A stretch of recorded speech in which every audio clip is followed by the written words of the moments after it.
Begin our reflection, we reflected on 3 questions from Phase 1. The first question we reflected on was how has marriage changed over time? In order to answer this question, we all had to brainstorm more information we did not already know about marriage. As society evolves, so has our definition of marriage. As with any research question, we were able to find good answers by sifting through different websites until we found detailed enough answers.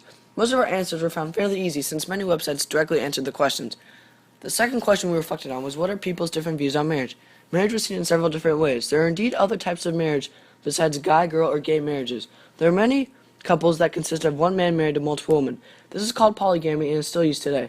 People's views on marriage can also be based off of religion, as some religions are against specific types of marriages. We were able to gather this information by researching the topic of marriage and specifically identifying the different views of marriage.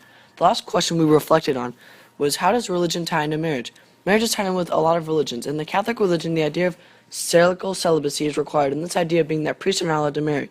In the Christian religion, marriage is mentioned multiple times in the Holy Bible and is even talked about by Jesus Christ. We were able to gather this information based off our prior knowledge studying specific religions and their marriage topics. To continue, we reflected on 3 more questions from Phase 3. Once we had finished with the questions pertaining to marriage, we had created more questions relating to both marriage and Romeo and Juliet. We worked together as a group to formulate the majority of these questions. The first question was, how old were the characters when they got married? This question was used to connect Romeo and Juliet's marriage issues to their young age. In order to find the websites that specifically answered our questions, we needed to have narrow searches. Once again, finding the documents was relatively easy. The second question was, what long-term effects do arranged marriages have on relationships today? Arranged marriages play out differently in today's society. We researched and found examples of arranged marriages that worked out for the better, where the couples ended up getting married and having a healthy family. On the other hand, we found examples where the marriage did not work out. Arranged marriage all depends on how well the parents or the people arranging the marriage know their child. If they know their child's standards are for a husband or wife, the marriage has a high percentage of being successful. If not, it can fail. The last question we reflected on is how are wedding traditions today similar and different from how they were in the past? We researched several wedding traditions from the past and the present.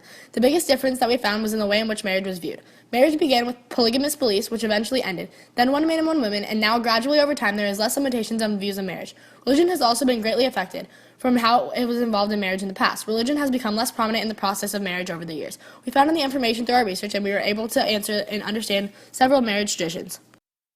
Lastly, we analyzed how we did. Our guild worked extremely well together as a group. Although the workload was not entirely equal, we were all able to contribute to complete the final project.